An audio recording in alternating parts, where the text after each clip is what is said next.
자정이 넘은 시각, 지원의 케이크라는 작은 간판에 불이 꺼진 가게 안에서 강지원은 홀로 분주했다. 달콤한 바닐라와 버터 향이 공기 중에 무겁게 가라앉아 있었지만 그녀에게 그것은 더 이상 행복의 냄새가 아니었다. 고단한 노동과 외로운 싸움의 냄새였다. 그녀는 섬세한 손길로 생크림 장미를 만들며 굳어가는 어깨를 애써 무시했다. 1년 전 남편이 갑작스러운 사고로 세상을 떠난 후 이 작은 가게는 그녀의 삶이자 감옥이 되었다. 벽에는 남편과 아들 민준, 그리고 그녀가 함께 찍은 사진이 걸려 있었다. 사진 속 남편은 세상 가장 행복한 미소를 지으며 그녀를 끌어안고 있었다. 그는 늘 그녀의 재능을 믿어주었고 이 가게를 열도록 용기를 준 유일한 사람이었다.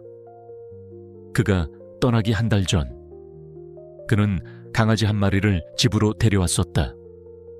골든 리트리버 강아지였다. 내가 없을 때 지원이랑 민준이를 지켜줄 거야. 이름은 마루 어때 둥글둥글한 마루처럼.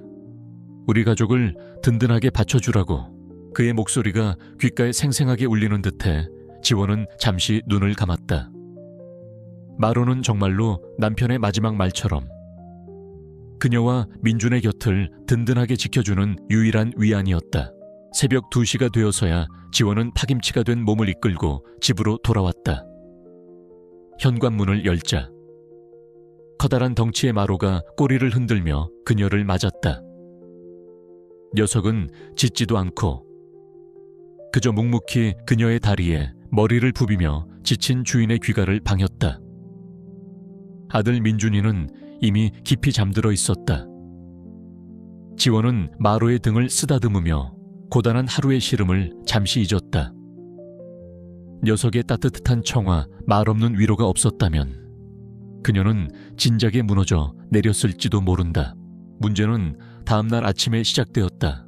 지원은 여느 때처럼 마루의 아침밥을 정성껏 준비했다. 최고급 사료에 어젯밤 가게에서 특별히 가져온 영양 간식까지 섞어주었다. 마루는 늘 이 시간을 가장 좋아했다. 그녀가 밥그릇을 들면 녀석은 좋아서 어쩔 줄 모르며 꼬리를 프로펠러처럼 돌리곤 했다. 마루야, 밥 먹자. 지원이 밥그릇을 내려놓았다. 마루는 평소처럼 다가와 밥그릇에 코를 박았다. 하지만 거기까지였다. 녀석은 킁킁 냄새를 몇 번 맡더니 고개를 들고 지원을 물끄러미 쳐다보았다. 그 눈빛은 평소의 반가움과 기대감으로 빛나던 눈빛이 아니었다. 무언가 깊고 슬픈, 이해할 수 없는 감정이 담겨 있었다. 그리고는 녀석은 뒤돌아서서 거실 소파 옆 제자리로 가 엎드려 버렸다. 요 마루야, 왜 그래? 입맛이 없어. 지원은 당황했다. 그녀는 밥그릇을 녀석의 코앞에 다시 가져다 주며 달랬다. 이거 봐. 너 좋아하는 간식도 있잖아. 어서 먹어. 하지만 마루는 고개를 돌려버렸다. 완강한 거부의 몸짓이었다. 지원은 어이가 없었다.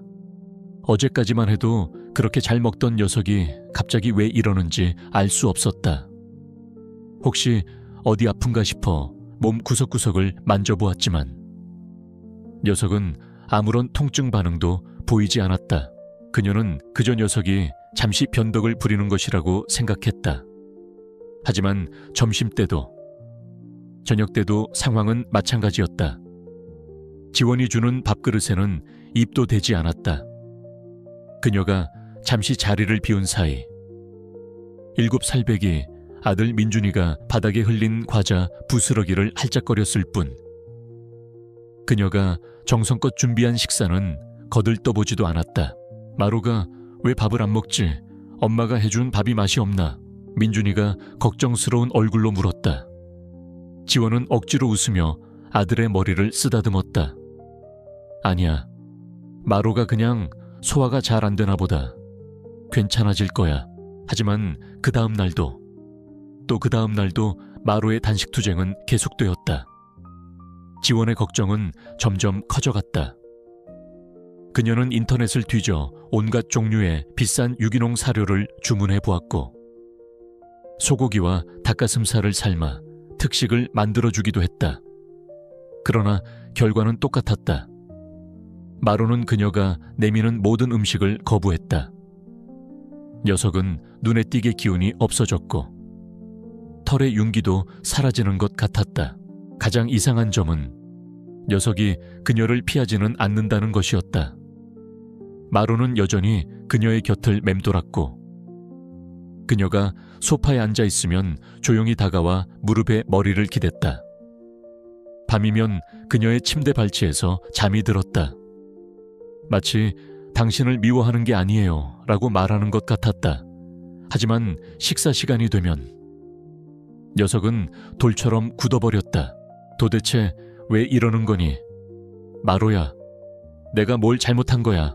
어느 날 밤, 지원은 텅 빈 밥그릇 앞에 웅크리고 앉아있는 마로의 등을 보며 속삭였다.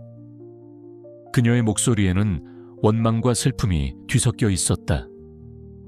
내가 너무 바빠서 너한테 소홀해서 그러니 아니면 당신이 없어서 아직도 당신을 그리워해서 그러는 거니 그녀는 죽은 남편을 떠올렸다. 마로의 슬픈 눈이 마치 남편의 눈처럼 느껴져 가슴이 미어졌다. 마로가 천천히 고개를 돌려 그녀를 보았다.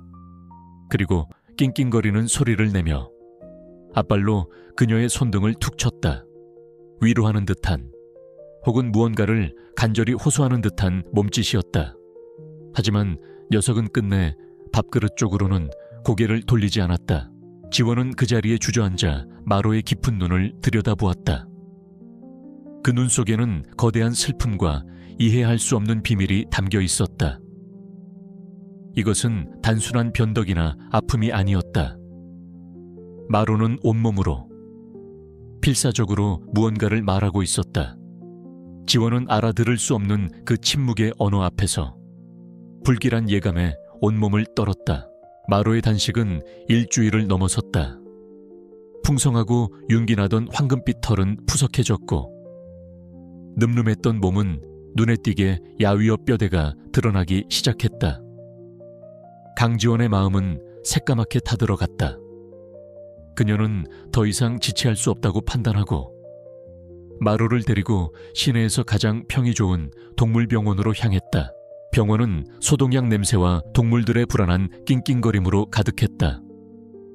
지원은 초조하게 대기실 의자에 앉아 자신의 차례를 기다렸다.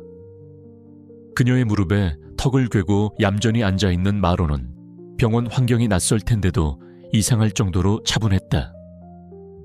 녀석의 깊은 눈은 오직 지원의 얼굴에만 고정되어 있었다.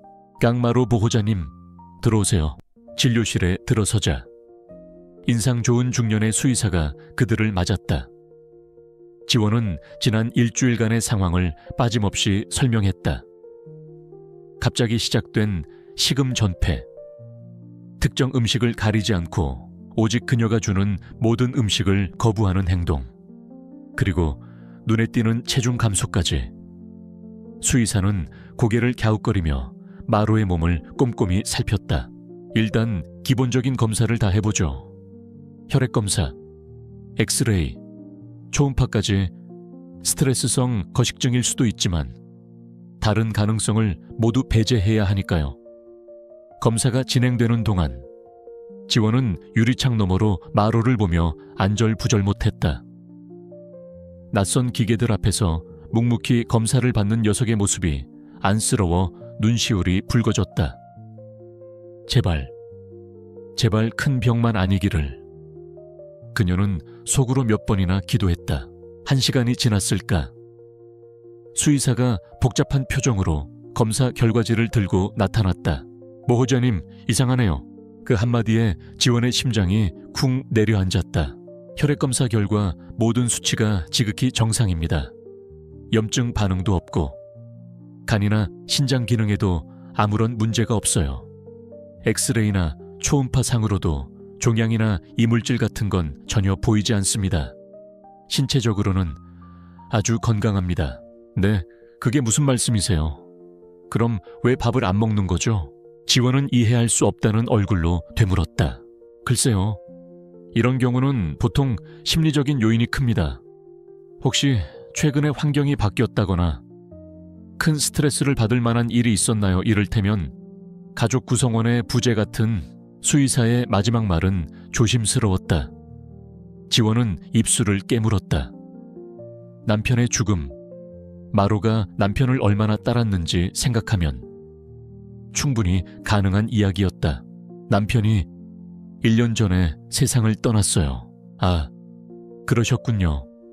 아마도 그 상실감에서 오는 우울증일 가능성이 가장 높아 보입니다. 사람과 똑같아요. 마음이 아프면 몸도 아픈 법이죠. 일단은 강제로 급여라도 할 수 있도록 영양제를 처방해 드릴 테니 상태를 좀 더 지켜보시죠. 지원은 무거운 마음으로 병원을 나섰다. 원인을 알면 차라리 속이 시원할 텐데 마음의 병이라는 진단은 더 막막하게만 느껴졌다. 그녀는 텅 빈 조수석에 마로를 태우고 가게로 향했다. 밀린 케이크 주문이 산더미처럼 쌓여 있었다. 그녀가 가게 문을 열었을 때 말쑥한 정장 차림의 한 남자가 그녀를 기다리고 있었다. 그는 국내 최대 베이커리 프랜차이즈인 라벨의 대표 오재혁이었다. 안녕하십니까? 강지원 사장님, 말씀 많이 들었습니다. 오재혁은 느끼한 미소를 지으며 명함을 건넸다. 그는 가게를 한 바퀴 둘러보며 고개를 끄덕였다. 역시 소문대로 솜씨가 좋으시네요. 하지만 이런 작은 가게를 여자 혼자 운영하기 많이 힘드시죠? 그의 목소리에는 동정심을 가장한 오만함이 묻어 있었다. 제가 좋은 조건에 인수해드리고 사장님은 저희 프랜차이즈의 수석 파티시에로 모시고 싶습니다. 어떠십니까? 그가 제시한 좋은 조건은 터무니없는 헐값이었다. 남편과 자신의 피와 땀이 서린 이 공간을 쓰레기 취급하는 것과 다름없었다. 지원의 피가 차갑게 식었다. 관심 없습니다. 돌아가 주시죠. 헤어허. 너무 튕기지 마시고 이 동네 상권 곧 저희 라벨이 전부 장악하게 될 겁니다. 버티실 수 있겠어요. 오재혁은 노골적인 협박을 남기고 떠났다. 지원은 부들부들 떨리는 손으로 앞치마를 둘렀다. 마루 문제만으로도 머리가 터질 것 같은데 이제는 가게의 생존까지 위협받고 있었다. 그날 오후 지원은 밀가루 반죽을 치대다가 순간 현기증을 느꼈다. 세상이 빙글 도는 느낌에 그녀는 작업대를 짚고 겨우 몸을 가눴다. 너무 피곤해서 그래. 잠을 못 자서 그녀는 대수롭지 않게 넘겼다. 그런데 그날 이후로 이상한 일이 계속되었다. 가게 주방에만 들어서면 어디선가 희미하게 이상한 냄새가 났다. 마치 토스트가 살짝 탄 것 같기도 하고 쇠가 녹쓰는 것 같기도 한 기분 나쁜 냄새였다. 그녀는 함께 일하는 아르바이트생에게 물었지만 아무 냄새도 나지 않는다고 했다. 지원은 오븐을 전부 분해해서 청소하고 환풍구를 점검했지만 원인을 찾을 수 없었다. 냄새는 시도 때도 없이 나타났다 사라지기를 반복했다. 그녀는 자신이 극심한 스트레스로 예민해져 헛것을 느끼는 것이라고 치부해버렸다. 밤늦게 집으로 돌아온 지원은 병원에서 처방받은 영양제를 주사기에 넣어 마로의 입에 억지로 밀어 넣었다. 마로는 힘없이 그것을 받아먹었지만 그 눈에는 깊은 슬픔이 고여 있었다. 지원은 그런 마로를 보다가 또다시 어지럼증을 느꼈다. 그리고 코끝을 스치는 그 희미하고 불쾌한 냄새. 그녀는 관자놀이를 꾹 누르며 눈을 감았다. 모든 것이 조금씩 눈에 보이지 않게 균열이 가고 있는 것 같았다. 그녀의 삶, 그녀의 몸, 그리고 마로와의 관계까지 모든 것이 서서히 무너져 내리고 있었다. 그녀는 자신을 뚫어지게 바라보는 마로의 걱정스러운 눈빛을 마주했다. 녀석의 눈은 마치 이렇게 말하는 듯했다. 정말 아무것도 모르시겠어요. 수의사의 진단은 강지원의 마음에 더 큰 돌덩이를 얹었다. 마음의 병. 그것은 눈에 보이지도 손에 잡히지도 않는 막막한 적이었다. 그녀는 마루의 텅 빈 밥그릇을 볼 때마다 자신의 무력함을 통감했다. 남편을 지키지 못했다는 죄책감에 이제는 그가 남긴 마지막 선물마저 제대로 돌보지 못하고 있다는 자책감이 더해졌다. 그녀는 포기할 수 없었다. 그녀는 거의 편집증적으로 마루의 식사를 챙기기 시작했다. 인터넷에 모든 반려동물 커뮤니티를 뒤지고 좋다는 유기농 사료와 영양제는 빚을 내서라도 사들였다. 주방 한쪽에는 마루를 위한 식재료가 그녀와 민준이가 먹는 것보다 더 고급으로 쌓여갔다. 하지만 마루는 요지부동이었다. 지원은 마치 미궁에 빠진 탐정처럼 단서를 찾기 위해 모든 가능성을 실험했다. 그녀는 마루가 보는 앞에서 사료 봉지를 뜯어 밥그릇에 담아주었다. 마루는 냄새만 맡고 고개를 돌렸다. 그녀는 다른 그릇에 똑같은 사료를 담아 이번에는 아들 민준의 손을 빌려 내밀게 했다. 마루는 잠시 망설였다. 녀석은 지원과 민준을 번갈아 쳐다보았다. 그 까만 눈동자는 복잡한 감정이 소용돌이치는 듯했다.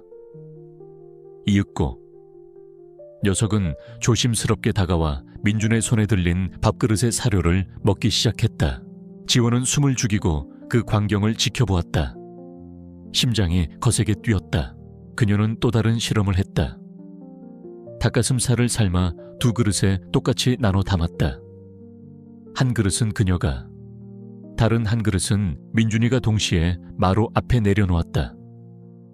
마루는 한치의 망설임도 없이 민준이가 내려놓은 그릇으로 향했다. 그녀의 그릇은 거들떠보지도 않았다. 이제 모든 것이 명확해졌다. 문제는 음식이 아니었다. 문제는 바로 그녀, 강지원 자신이었다. 이 끔찍한 깨달음은 그녀의 가슴에 비수처럼 꽂혔다. 왜 마루는 왜 자신을 거부하는 것일까? 내가 싫어진 거야, 내가. 미워. 그녀는 마루를 붙잡고 물었다. 녀석은 대답 대신 낑낑거리며 그녀의 손등을 핥았다. 그 몸짓은 애정이 가득했지만 그 사실이 지원을 더욱 비참하게 만들었다. 미워하는 것도 아니면서 왜 자신이 주는 음식만은 거부하는 것일까? 마치 그녀의 손에 독이라도 묻어있는 것처럼 그녀의 머릿속은 온갖 추측으로 들끓었다. 내가 너무 일에만 빠져 있어서 자신에게 소홀하다고 시위하는 걸까? 아니면 남편의 죽음을 내 탓으로 돌리는 걸까? 혹은 내게서 남편이 그리워지는 슬픈 냄새라도 나는 걸까? 온갖 상상이 그녀를 괴롭혔다. 가게의 재정적인 압박보다 마루의 이 이해할 수 없는 거부가 그녀를 더 깊은 절망으로 몰아넣었다. 그런데 이상한 점은 식사 시간을 제외하면 마루는 오히려 전보다 더 그녀의 곁에 머물렀다는 것이다. 그녀가 주방에서 케이크를 만들 때면 마루는 멀찍이서 조용히 그녀를 지켜보았다. 그녀가 피곤해 지쳐 소파에 쓰러지듯 잠들면 녀석은 다가와 그녀의 무릎에 머리를 기대고 함께 잠이 들었다. 특히 그녀가 현기증을 느끼거나 그 이상한 탄 냄새 때문에 인상을 찌푸릴 때면 녀석의 행동은 더욱 기이해졌다. 마루는 그럴 때마다 안절부절 못하며 그녀의 주위를 맴돌거나 코로 그녀의 배나 가슴을 툭툭 치곤 했다. 마치 여기가 아파요, 괜찮아요 라고 묻는 것 같았다. 처음에 지원은 이 모든 것을 대수롭지 않게 여겼다. 하지만 그런 일이 반복되면서 그녀의 마음속에 희미한 의심의 싹이 트기 시작했다. 마루의 거부는 단순한 시위나 슬픔의 표현이 아닐지도 모른다. 어쩌면 이것은 녀석이 보내는 필사적인 경고 신호일지도 모른다. 어느 날 밤, 지원은 가게의 모든 일을 마치고 집으로 돌아왔다. 극심한 두통과 함께 또다시 그 불쾌한 냄새가 코를 찔렀다. 그녀는 소파에 주저앉아 신음하며 관자놀이를 눌렀다. 그때 마루가 그녀에게 다가왔다. 녀석은 늘 그랬듯 그녀를 위로하는 대신 갑자기 목청을 높여 짖기 시작했다. 집이 떠나가라 지저대는 그 소리는 마치 절규처럼 들렸다. 마로야, 조용히 해. 왜 그래? 지원이 힘없이 소리쳤지만 마로는 멈추지 않았다. 녀석은 그녀를 향해 짖다가 현관문을 향해 짖기를 반복했다. 마치 나가요, 어서 밖으로 나가서 도움을 청해요 라고 외치는 듯 했다. 지원은 지저대는 마루를 보며 혼란에 빠졌다. 녀석은 지금껏 단 한 번도 이렇게 심하게 짖은 적이 없었다. 그녀는 고통스러운 머리를 부여잡고 자신을 향해 절박하게 짖고 있는 마루를 바라보았다. 녀석의 눈빛, 그것은 더 이상 슬픔이나 거부가 아니었다. 그것은 명백한 경고였다. 그녀 자신도 인지하지 못하는 그녀의 몸 안에서 일어나고 있는 어떤 보이지 않는 위험에 대한 그날 밤 지원은 마침내 인정해야 했다. 이것은 그녀와 마로 둘만의 비밀스러운 싸움이라는 것을, 그리고 이 싸움의 의미를 이해하기 전까지는 아무것도 해결되지 않을 것이라는 것을 그녀는 마로를 끌어안았다. 마로야, 도대체 나한테 무슨 말을 하고 싶은 거니? 제발 내가 알아들을 수 있게 말해줘. 그녀의 눈에서 뜨거운 눈물이 흘러내렸다. 마루는 그녀의 눈물을 핥아주며 그녀의 가슴에 자신의 머리를 깊게 묻었다. 녀석의 심장이 그녀의 심장과 맞닿아 함께 뛰고 있었다. 압박은 모든 방향에서 강지원의 숨통을 조여왔다. 가게 월세 날짜는 다가오고 오재혁 대표의 압박은 더욱 노골적으로 변했다. 그는 마치 사냥감을 몰아쓰는 포식자처럼 매일같이 문자와 전화를 걸어 그녀를 괴롭혔다. 강 사장, 내 인내심도 바닥을 보이고 있어. 내일 모레까지 대답이 없으면 바로 당신 가게 맞은편에 우리 라벨 직영점을 열겠어. 아마 한 달도 못 버틸 텐데. 그의 목소리는 그녀의 마지막 희망마저 짓밟는 선구와도 같았다. 설상가상으로 그녀의 건강 상태는 눈에 띄게 나빠지고 있었다. 두통과 현기증은 일상이 되었고 그 정체불명의 탄 냄새는 이제 그녀의 후각을 거의 마비시킬 지경이었다. 그럼에도 그녀는 멈출 수 없었다. 주말에 있을 중요한 웨딩 케이크 주문이 있었기 때문이다. 만약 이 주문마저 망친다면 그녀의 가게는 정말로 문을 닫아야 할지도 몰랐다. 금요일 밤 비가 추적추적 내리고 있었다. 지원은 텅 빈 가게에서 홀로 밤을 새우고 있었다.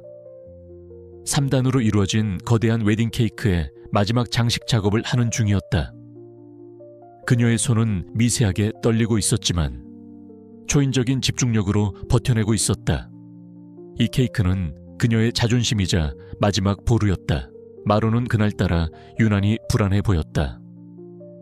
녀석은 주방 입구에 꼼짝 않고 앉아 오직 지원의 움직임 하나하나를 뚫어지게 지켜보고 있었다. 가끔씩 낑낑거리며 낮은 신음소리를 냈지만 지원은 그것을 알아챌 경황이 없었다. 새벽 3시 마침내 마지막 장미 장식을 올린 순간 지원은 안도의 한숨을 내쉬었다. 그러나 그 순간 극심한 형이증이 해일처럼 그녀를 덮쳤다. 세상이 빙글 돌고 주방의 모든 사물이 이중으로 보이기 시작했다. 코끝에서는 그 역겨운 탄 냄새가 어느 때보다도 진하게 풍겨왔다. 아, 그녀는 짧은 신음을 뱉으며 작업대를 붙잡으려 했지만 손에 힘이 들어가지 않았다. 그녀의 몸이 천천히, 아주 천천히 옆으로 기울었다. 그녀의 눈에 마지막으로 보인 것은 자신이 밤새워 만든 완벽한 웨딩 케이크와 걱정스럽게 자신을 바라보는 마로의 얼굴이었다. 쿵 하는 소리와 함께 그녀의 의식은 깊은 어둠 속으로 가라앉았다. 그녀의 손에서 떨어진 짤주머니에서 하얀 생크림이 바닥에 흩뿌려져 마치 비극적인 꽃처럼 피어났다. 주인이 쓰러지는 것을 본 마로의 눈에 이성이 사라졌다. 녀석의 불안감은 폭발적인 행동으로 변했다. 처음 녀석은 미친 듯이 지원에게 달려갔다. 코로 그녀의 얼굴을 밀고 뺨을 핥으며 그녀를 깨우려 했다. 하지만 지원은 미동도 없었다. 그녀의 몸은 얼음장처럼 차가워지는 것 같았다. 절망감이 녀석을 덮쳤다. 마로는 갑자기 방향을 틀어 민준이가 자고 있는 안방으로 달려갔다. 녀석은 문을 앞발로 긁으며 있는 힘껏 짖기 시작했다. 보통 때의 짖음이 아니었다. 그것은 다급하고 절박하며 심장을 찢는 듯한 비명에 가까웠다. 명명명경컹. 고막을 찢을 듯한 소리에 민준이가 잠에서 깨 울음을 터뜨렸다. 하지만 마로는 멈추지 않았다. 녀석은 이제 현관문으로 달려가 밖을 향해 지저대기 시작했다. 이 위험을 누군가에게 알려야만 했다. 자신의 주인을 살려야만 했다. 늦은 밤 개 짖는 소리는 아파트 복도를 쩌렁쩌렁 울렸다. 옆집에 사는 노부부는 시끄러운 소리에 잠이 깼다. 평소 같았으면 당장 찾아가 항의했을 테지만 오늘의 짖음은 무언가 달랐다. 단순한 소음이 아니라 필사적인 구조 요청 신호처럼 들렸다. 여보, 아무래도 이상해요. 한번 가봐야겠어요. 할아버지는 아내의 말에 고개를 끄덕이고 조심스럽게 지원의 집 현관으로 다가갔다. 다행히 문은 잠겨있지 않았다. 할아버지가 문을 열고 안을 들여다보는 순간 그는 경악했다. 주방 바닥에 쓰러져 있는 지원과 그 옆에서 울고 있는 민준이, 그리고 미친 듯이 지저대며 도움을 청하는 마로. 이보시오, 정신 차려요 세상에. 할아버지는 즉시 LQ에 신고 전화를 걸었다. 멀리서 희미하게 사이렌 소리가 들려오기 시작했다. 어둠 속에서 지원의 의식이 아주 잠깐 희미하게 돌아왔다. 귀에는 아들의 울음소리와 마로의 절박한 짖음, 그리고 점점 가까워지는 사이렌 소리가 웅웅거리며 뒤섞여 들렸다. 그녀가 마지막으로 본 것은 자신을 내려다보는 마로의 얼굴과 그 걱정스러운 눈동자에 비치는 붉고 푸른 경광등의 불빛이었다. 그녀의 침묵하던 경고자는 마침내 온 세상을 향해 소리 지르는 법을 찾아낸 것이다. 차가운 형광등 불빛이 눈꺼풀을 파고들었다. 강지원은 천천히 눈을 떴다. 머리가 깨질 듯 아팠고 온몸이 솜처럼 무거웠다. 낯선 흰색 천장과 희미한 소독약 냄새 병원이었다. 이엄아, 작은 목소리가 그녀를 현실로 잡아당겼다. 아들 민준이가 금방이라도 울음을 터뜨릴 듯한 얼굴로 그녀의 손을 꼭 잡고 있었다. 그 옆에는 옆집 할아버지가 걱정스러운 표정으로 서 있었다. 정신이 좀 드시오가게 주방에 쓰러져 있는 걸 우리 마로가 짖는 바람에 발견했지. 큰일 날 뻔했어. 기억이 파편처럼 떠올랐다. 웨딩 케이크, 오재혁의 협박 전화, 그리고 세상을 뒤흔들던 현기증. 지원은 흐릿한 기억의 끝을 더듬으며 몸을 일으키려 했지만 힘이 들어가지 않았다. 그때 의사가 병실로 들어왔다. 그는 지원의 상태를 살피고는 민준이와 할아버지를 잠시 밖으로 내보냈다. 병실에는 정적이 흘렀다. 의사는 그녀의 맞은편 의자에 앉아 안타깝지만 단호한 표정으로 입을 열었다. 강지원 씨, 검사 결과를 말씀드리겠습니다. 의사의 차분한 목소리가 지원의 귓가에 비현실적으로 울렸다. 정밀 검사 결과 뇌에 종양이 발견되었습니다. 뇌수막종입니다. 뇌수막종. 종양. 지원의 머릿속이 하얘졌다. 마치 망치로 머리를 한 대 얻어맞은 듯한 충격이었다. 내가 내 머릿속에 종양이 있다고. 다행히 악성은 아닌 양성 종양일 가능성이 매우 높습니다. 하지만 크기가 작지 않아서 뇌를 압박하고 있습니다. 최근에 겪으셨던 심한 두통이나 현기증, 그리고 특정 냄새가 나는 것 같은 환취증 모두 그 때문입니다. 의사의 설명이 귀에 들어오지 않았다. 그녀는 멍하니 허공을 응시했다. 그동안 자신이 스트레스와 피로 탓으로만 돌렸던 모든 증상들이 실은 머릿속에서 자라나고 있던 괴물의 신호였다는 사실을 받아들일 수 없었다. 넋이 나간 지원을 보며 의사가 안쓰럽다는 듯 물었다. 최근에 스트레스가 아주 심하셨나 보군요. 쓰러지기 직전까지도 일을 하셨다고 들었습니다. 네, 가재 일도 그렇고 이상하게 저희 집 개가 제가 주는 밥을 몇 주째 먹지를 않아서 그것 때문에 속이 많이 상했거든요. 지원은 자기도 모르게 마로 이야기를 꺼냈다. 그녀의 하소연을 듣던 의사의 표정에 미묘한 변화가 스쳤다. 그는 잠시 생각에 잠기더니 뜻밖의 질문을 던졌다. 강아지가 언제부터 밥을 거부했습니까?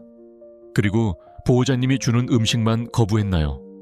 아니면 다른 가족이 주는 것도 거부했습니까? 한 달쯤 전부터요. 그리고 이상하게 아들이 주면 먹는데 제가 주는 것만 피했어요. 마치 제 손에 문제가 있는 것처럼. 지원의 대답을 들은 의사는 안경을 고쳤으며 믿기 힘든 이야기를 시작했다. 보호자님, 이건 아직 학계에서 연구가 더 필요한 분야입니다만 매우 흥미로운 가설이 있습니다. 그는 최대한 쉬운 단어를 골라가며 설명했다. 사람의 몸에 병이 생기면, 특히 암이나 종양 같은 경우엔 정상 세포와는 다른 대사 과정을 거치게 됩니다. 이 과정에서 아주 미세한 화학적 변화가 일어나고 우리 몸에서는 특정 휘발성 유기 화합물, 즉 냄새 입자가 방출됩니다. 의사는 잠시 숨을 고르고 말을 이었다. 인간의 후각으로는 절대 맡을 수 없는 미세한 냄새입니다. 하지만 개는 인간보다 후각 수용체가 수천 배, 후각 능력은 최대 수십만 배까지 뛰어납니다. 마약 탐지견이나 폭발물 탐지견이 활동할 수 있는 것도 바로 그 때문이죠. 지원은 숨을 죽인 채 그의 말을 들었다. 의사의 다음 말은 그녀의 온 세상이 무너져 내리는 듯한 충격이었다. 아마 강아지는 보호자님의 몸에서 나는 병의 냄새를 맡았던 것일지도 모릅니다. 보호자님의 몸에서 나는 미세한 변화를 감지하고 그 냄새가 벤 당신의 손길이 닿은 음식을 마치 위험한 독이 든 음식인 것처럼 인식하고 거부했을 가능성이 매우 높습니다. 그것은 반항이나 응석이 아니었습니다.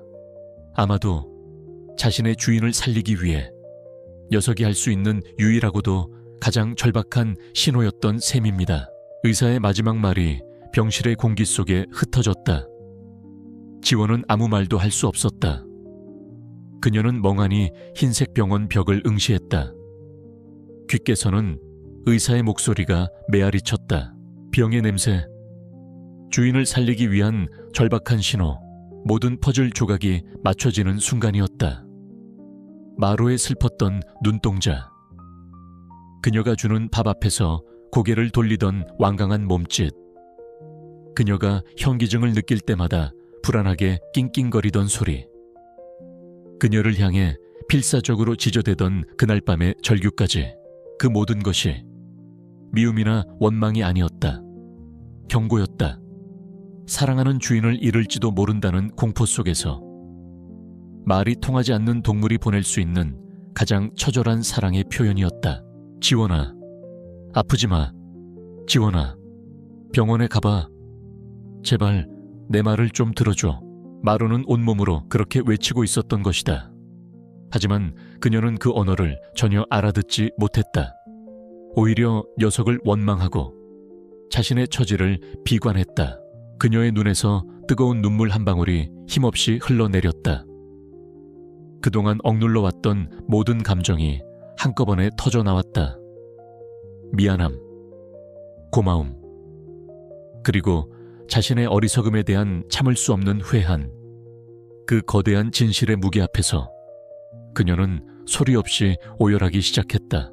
의사가 나가고 병실에는 완벽한 침묵만이 남았다. 강지원은 텅 빈 공간에 홀로 떠있는 섬 같았다. 의사의 마지막 말이 그녀의 뇌리에서 떠나지 않고 계속해서 맴돌았다. 주인을 살리기 위한 녀석이 할 수 있는 유일하고도 가장 절박한 신호. 그 순간 지난 한 달간의 모든 기억들이 왜곡된 필름처럼, 그러나 이번에는 올바른 순서와 의미를 가지고 그녀의 머릿속에서 되감기 시작했다. 첫 번째 기억.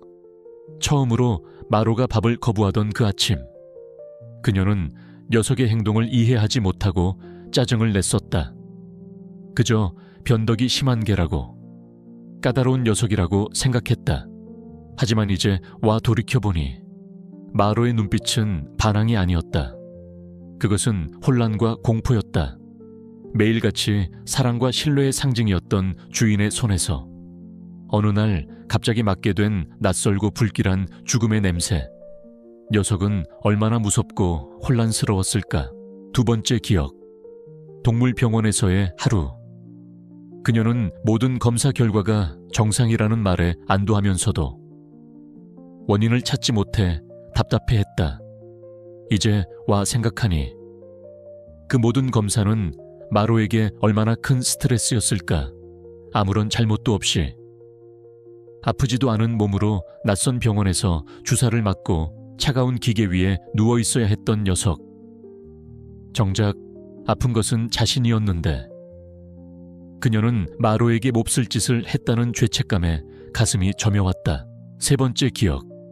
아들 민준이가 주는 밥은 받아먹던 마로의 모습.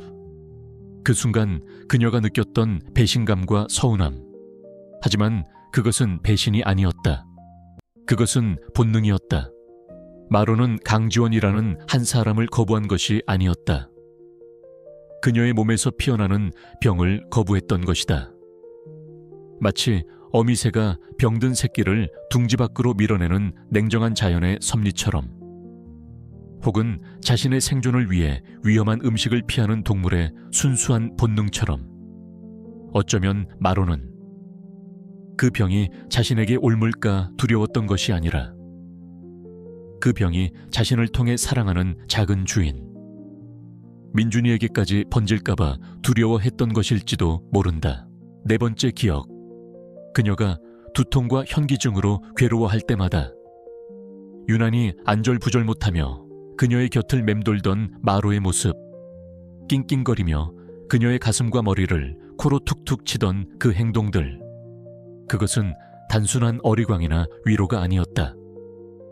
녀석은 자신만이 맡을 수 있는 그 불길한 냄새의 근원지를 필사적으로 찾고 있었던 것이다. 주인님, 여기가 아파요. 이 안에서 나쁜 냄새가 나요. 녀석은 온몸으로 신호를 보냈지만 어리석은 그녀는 전혀 알아채지 못했다. 마지막 기억. 그녀가 쓰러지던 그날 밤, 미친 듯이 지저대던 마로의 절규. 그것은 그녀의 무지와 무관심에 대한 마지막 저항이었다. 더 이상 침묵의 언어로는 주인을 구할 수 없다고 판단한 녀석의 세상을 향한 필사적인 외침이었다. 기억의 파편들이 하나로 맞춰지자 지원의 감정의 둑이 마침내 무너져 내렸다. 그녀는 소리내어 울기 시작했다. 처음에는 희미한 신음 같았던 울음소리는 이내 둑이 터진 강물처럼 걷잡을 수 없는 오열이 되어 병실을 가득 채웠다. 침대 시트를 움켜쥔 채 그녀는 어린아이처럼 몸을 떨며 울었다. 미안함. 자신을 구하기 위해 스스로를 굶겨가며 고통받았을 마로에 대한 참을 수 없는 미안함. 후에 녀석의 신호를 무시하고 오히려 원망하고 탓했던 자신의 어리석음에 대한 뼈저린 후회, 두려움, 자신의 머릿속에 자리 잡은 종양과 앞으로 받아야 할 수술에 대한 본능적인 공포, 그리고 그 모든 감정을 압도하는 벅차오르는 감사함과 사랑, 말 못하는 짐승이라 여겼던 존재가 세상 그 누구보다도 먼저 자신의 위험을 알아주고 자신의 목숨을 걸고 그녀를 지키려 했다는 경이로운 사실. 그것은 인간의 언어로는 도저히 표현할 수 없는 순수하고 위대한 사랑이었다. 한참을 울었을까. 병실 전화기가 울렸다. 옆집 할머니와 함께 있는 민준이었다. 엄마, 괜찮아. 수술 꼭 해야 돼. 마로는 어떻게 집에 혼자 있는데. 아들의 목소리에 섞인 마로라는 이름이 다시 한번 그녀의 눈물샘을 자극했다. 그녀는 목이 메어 제대로 말을 잇지 못했다. 응, 민준아. 마로는 세상에서 가장 착한 강아지야. 엄마가 꼭 나아서 돌아갈게. 전화를 끊고 지원의 격렬했던 오열은 조용한 결심으로 바뀌어가고 있었다. 그녀는 눈물을 닦고 창밖의 도시 야경을 바라보았다. 수술에 대한 두려움은 여전히 존재했다. 하지만 이제 그녀에게는 싸워야 할 이유가 생겼다. 아들 민준이를 위해서, 그리고 자신을 위해 기꺼이 굶주렸던 충직한 친구 마로를 위해서. 그녀는 이제 죽음이 두렵지 않았다.